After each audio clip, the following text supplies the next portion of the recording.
Danny here, coming to you from the den. Thank you for watching. This is the setup video that I recorded after my unboxing of the PlayStation 5. I'm turning on the PS5 for the first time here. It's an exciting moment for anyone lucky enough to have secured a PlayStation 5. You can hear the initial sound when the system is turned on.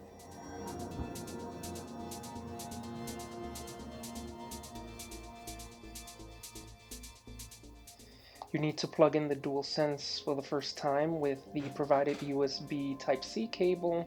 Once you press the PlayStation button, it brings you to the initial setup, language,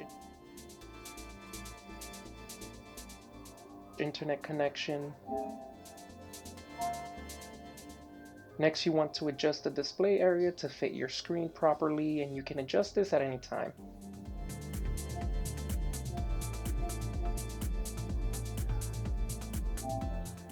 If you have a 4K TV, you'll be asked to adjust the HDR, which is the high dynamic range.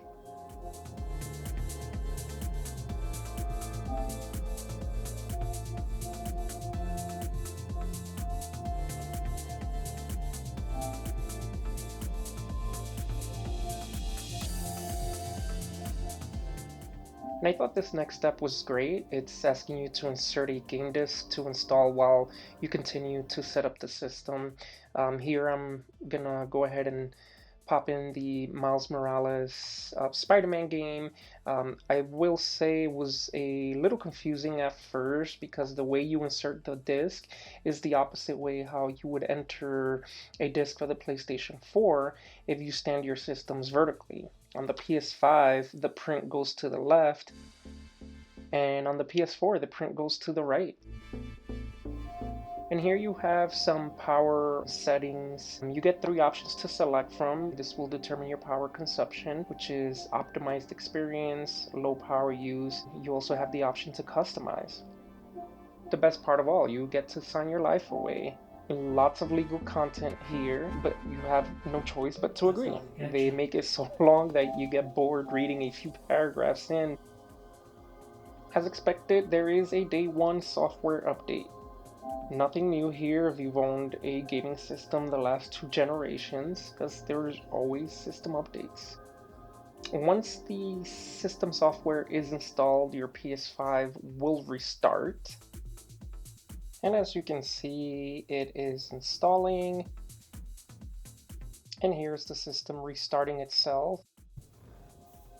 And we're going to go ahead and hit that PlayStation button. There's even a controller software update for the DualSense Controller. You can see on the top right that Astrals is added to downloads.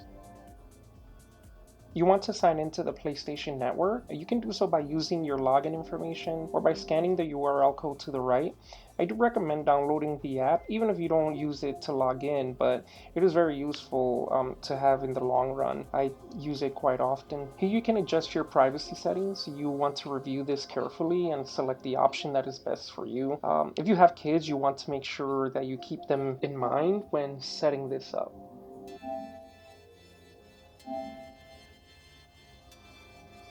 You also want to secure your account.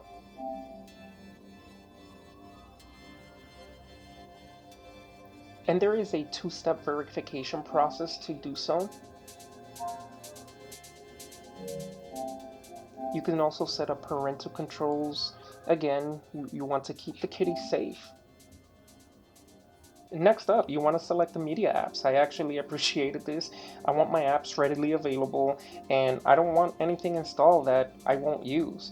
I'll be selecting Disney+, Hulu, Amazon Prime, YouTube, and Netflix. These are some of the apps that I most frequently use. Who doesn't want to have Disney Plus when you can be watching The Mandalorian? Here you have the opportunity to transfer your PS4 data to your PS5.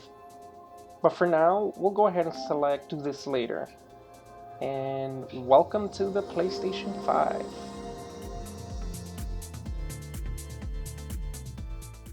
And we're finally to the UI. This is the user interface. We can explore.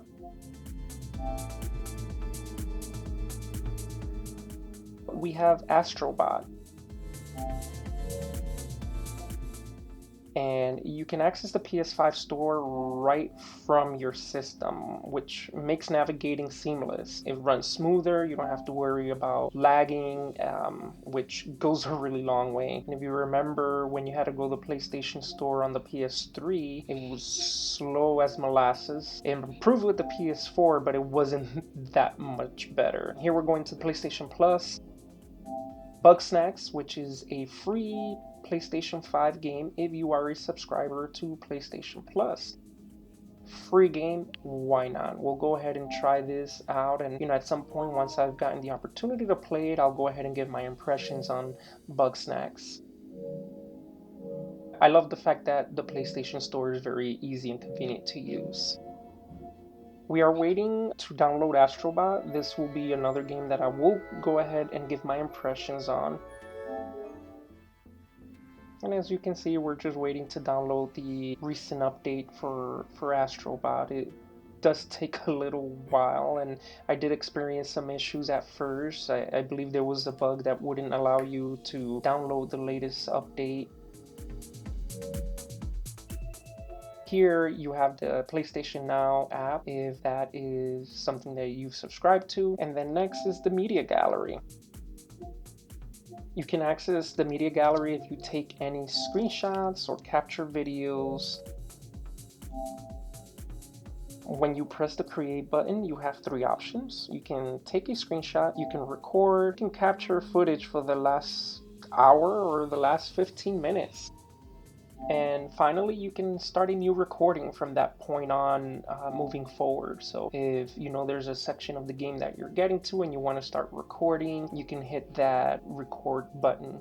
You have the option to broadcast live. You can do so with YouTube or Twitch, whatever your preference is. Then you have your settings for your screen captures and your videos. You have the option to set up HDR, file type, the resolution, and if you want to include your mic's audio when you are recording, and if you're playing multiplayer or you're in a party chat, if you want to include your party's audio. This will also depend on your friend's privacy settings.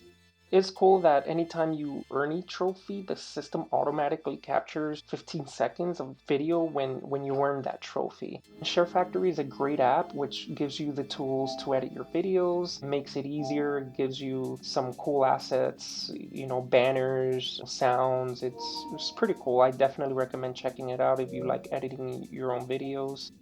As you can see, Spider-Man is still downloading. The PS5 does come with remote play. You can actually access your PS4 from your PS5 and vice versa. This is really useful if you have a PS5 in one room, PS4 in the other room, and you can't access your PS5. You can go ahead and turn on your PS4 and remote play into your PS5 while your wife or kids are using that television.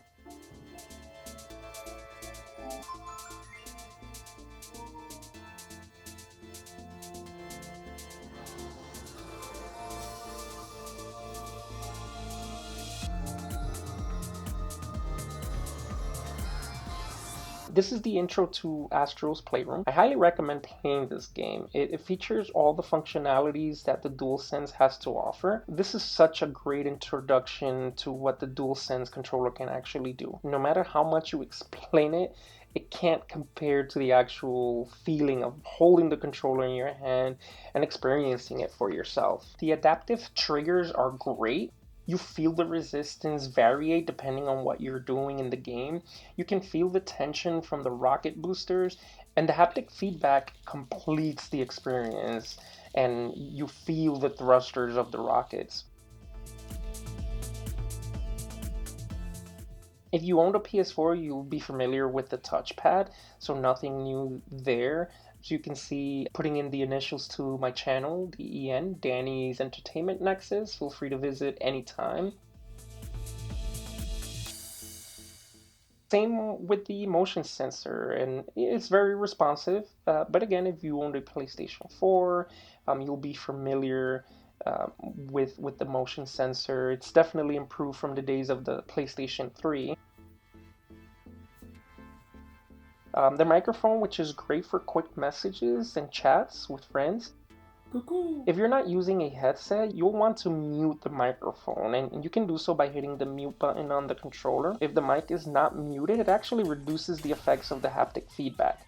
This is it for my PlayStation 5 setup video. I'll be releasing an impressions video on the PlayStation 5 system, the controller, the accessories, the games. If you've enjoyed this video, please hit the thumbs up, leave a comment, and I'll be sure to answer any questions. And to stay up to date with my content, click the subscribe button and hit the notifications bell. For now, that's a wrap, and thank you so much for watching.